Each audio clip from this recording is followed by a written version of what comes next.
What's going on, everybody? We're back again with another video, and in this video I just wanted to speak on some complaints that I've been hearing about Glock in general, and the reason why I've been hearing this complaint more often is because Glock just released a new model, which is the Glock 47.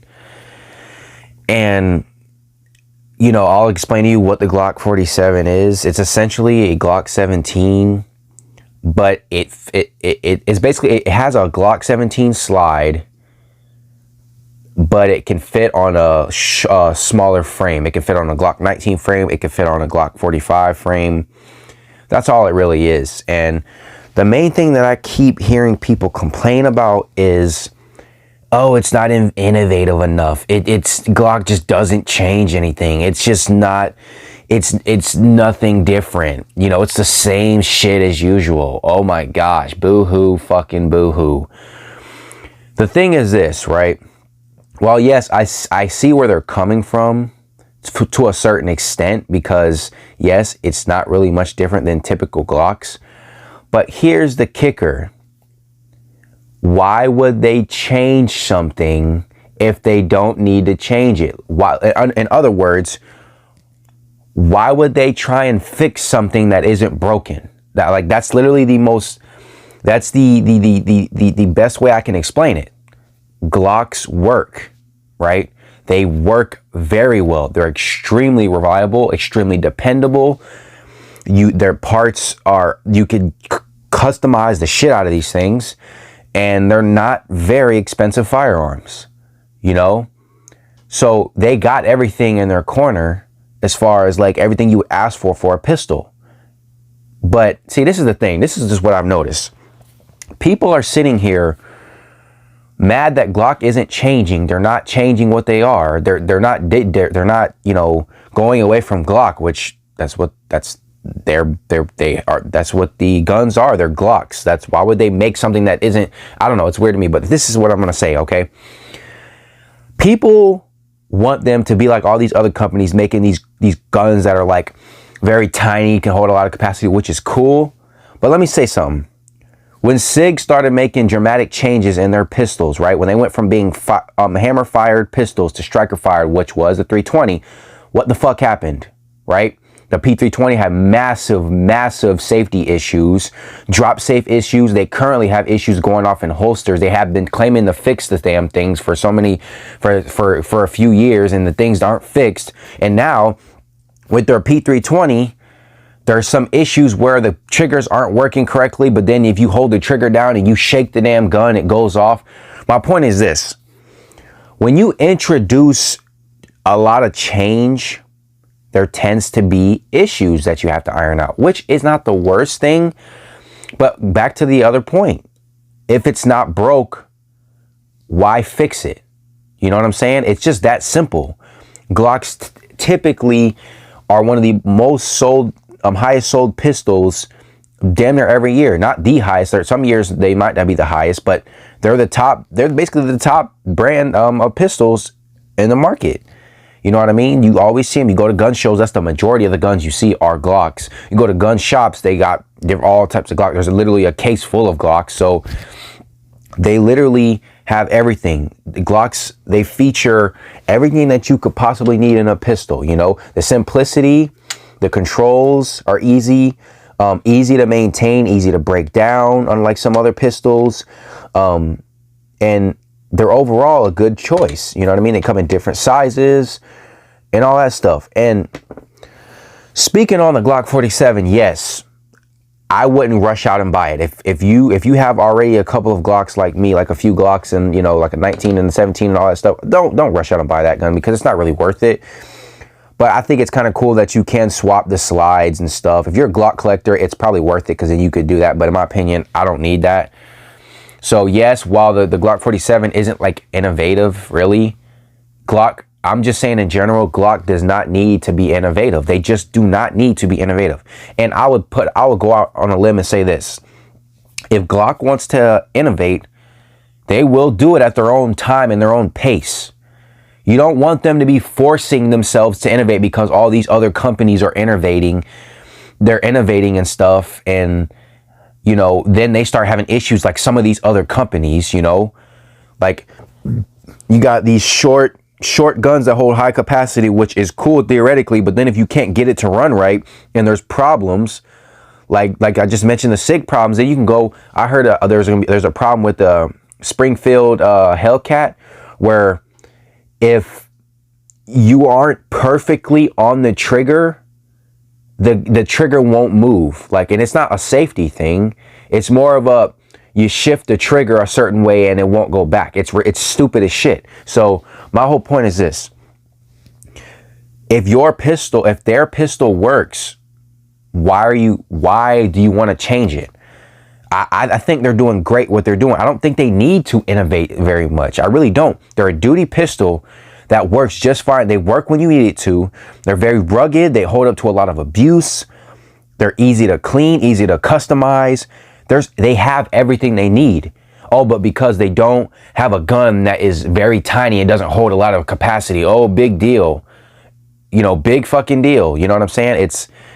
It's annoying the hell out of me, because it's like people are acting like, since they're not following this bandwagon of having these micro compact pistols that are probably snappy as shit and yes, very easily concealable, Glock doesn't need to do that. They just don't. They do fine what they do for what they have. The pistols are phenomenally great.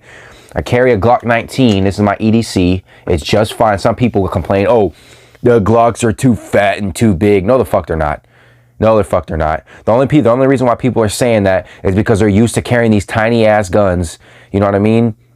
Which, mind you, will be very snappy. They're not going to be fucking as easy as to control as this for the most part. Now, you might have some that might be easy to control. I'm not going to say that for a fact, but I'm just saying, generally, your smaller pistols are going to be snappier, okay? It's just the reality of the situation. But the biggest problem isn't the snappiness of it or anything like that. The biggest problem is, I think Glock understands that if they deviate from their typical designs, they will have issues. I mean, I'll give you a perfect example with the Glock 44. Now, I understand it's still similar to most Glocks, but the biggest change they made on that gun was the slide. The slide on a Glock 44, which is their 22 LR model, most of it's polymer except the very bottom where it contacts the frame. That was steel. And you know what kept happening to those pistols? The slides kept cracking. So that just shows you when they go to change from their typical pistol, there's issues. Now, I'm not saying that they can't iron them out. Of course they can, okay? You know, when they had different generations of shit, then they started making changes. There was issues in certain areas. But my whole point is, when you start making changes, the chance of there being issues goes up. Whereas if they continue with their base style and design of their pistols and they make tiny changes, there's not going to be much issues.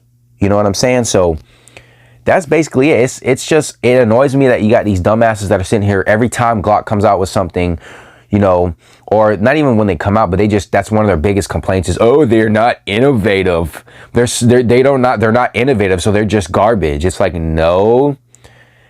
It's ironic that the company that doesn't innovate a lot has generally the most reliable semi-automatic pistol. Literally, that's literally a fact. And it's funny how the company that doesn't innovate or make big changes still is one of the most popular pistols around the world, especially in the United States. You know what I mean? It's ironic and funny that the pistol that had, or the company that made a pistol that has a lot of innovation, i.e. the SIG P320 with its module trigger pack or whatever the fuck it is, which is cool. It's ironic how that firearm, though, has issues of not being drop safe, issues of going off in holsters. It's just ironic, right? That your innovative firearms, for the most part, have the most issues. But it makes sense, though. You know what I mean? And I think Glock should innovate at their own rate. I think what they've done with this Glock 47 is a step up when it comes to innovation. A little step, mind you. It's a very minor step. But they did innovate a little bit. You know, they put a slide that is longer on a frame that's shorter. and that obviously that required some change, right? You can't stick this Glock 17 slide on this Glock 19 frame because the spring is too long and all that shit. It's not going to work. So, in my opinion, Glocks are fine the way they are. Sorry about that. Glocks are fine the way they are, and I think we should let Glock innovate at their own pace. I'm not saying that they shouldn't innovate, okay? That's not what I'm saying. So if you think that's what I'm saying, that's not what I'm saying. What I'm simply saying is they need to innovate on their own. It would be cool if they innovated, you know, because that'll only help them. But I think they need to innovate at their own pace when they deem that they're ready to innovate, because they make a very fine pistol. And I understand there's Glock haters out there that just talk shit, talk about, oh, that ugly pistol, don't innovate. Yeah, but I bet you can't talk shit about the reliability of one of these, though. I bet you can't do that. You don't ever hear people talk shit about reliability on these things because they're extremely reliable. You know what I mean? So basically, the way I just wanted to voice my opinion on this shit, because I just hear this shit all the time. It's not even just recently. I hear it all the time, you know, with people, Glock haters, and not even just Glock haters, but people in general talk about how Glock doesn't innovate, and they don't do this and that, and they don't have a fucking micro compact pistol that holds 10 plus rounds, and they're not on SIG's level when they don't have a pistol that goes off on its own like SIG actually does, in a pistol that when the trigger doesn't work, you hold the trigger down, you shake the gun, and it goes off. So I don't want to hear that shit. But yeah, man, it's just Glock does not need to innovate quickly, is the way I'm saying it. They don't need to rush to innovate like some of these other companies, because like I said, once you've noticed that when they innovate, there's issues. And you hope they iron out the issues, but some companies don't, you know. So, and I think another thing about Glock is if they rushed it and they caused reliability issues, that would put a bad reputation. They would have a bad reputation for their brand. Their brand would have a bad reputation. And once you have a reputation like that, it takes a while before it to just go away. You know what I mean? You would have to prove yourself. So I think Glock is doing it the right way. I think they're doing it very well. While I do like the new style of pistols where the micro compacts, where they can hold a good amount of capacity, the staggered stack and all that shit, right? I like that. But I also understand that those pistols a lot of the times have reliability issues, or the chance of them being unreliable is higher than something like this, where they've been working on this design for over a decade, essentially. You know what I mean? So, yeah, these things are just fine the way they are. If you're one of those guys who's saying, "Oh, Glock's not innovative, they suck ass," fuck off. You're fucking stupid as fuck. I mean, they don't need to innovate like these other companies, at least not right away. Now, it would be awesome if over time they innovated, and I think over time they have innovated. It just hasn't been a dramatic innovation. You know, it's not something like, oh, the trigger, like SIG 320, the trigger group is now the serial number, and you can change frames and shit, and you can do all this other shit with it. It's not that crazy innovative, you know what I mean? But they have, you know, made your backstrap system, which is not a big thing, but it's still cool to, you know, have where a gun can fit multiple different hands very more comfortably. And, you know, they've made extended, you know, stuff, buttons and levers and all that shit. And they've innovated, but it's not dramatic, which is good. You don't want dramatic innovation, because that's where you run into reliability issues. So that's pretty much it. You know, if you guys have any comments, let me know if I'm wrong about something or whatever. This is just my opinion, but just let me know if you have any criticisms, if you agree with me, or just give me all your thoughts in the comments below. I love interacting with you guys. Remember, don't forget to subscribe. Don't forget to subscribe to the podcast channel, Centerfire Podcast. Don't forget to subscribe to Mark's channel. I'll link all that shit in the description below. I'll catch you guys in the next video. Peace.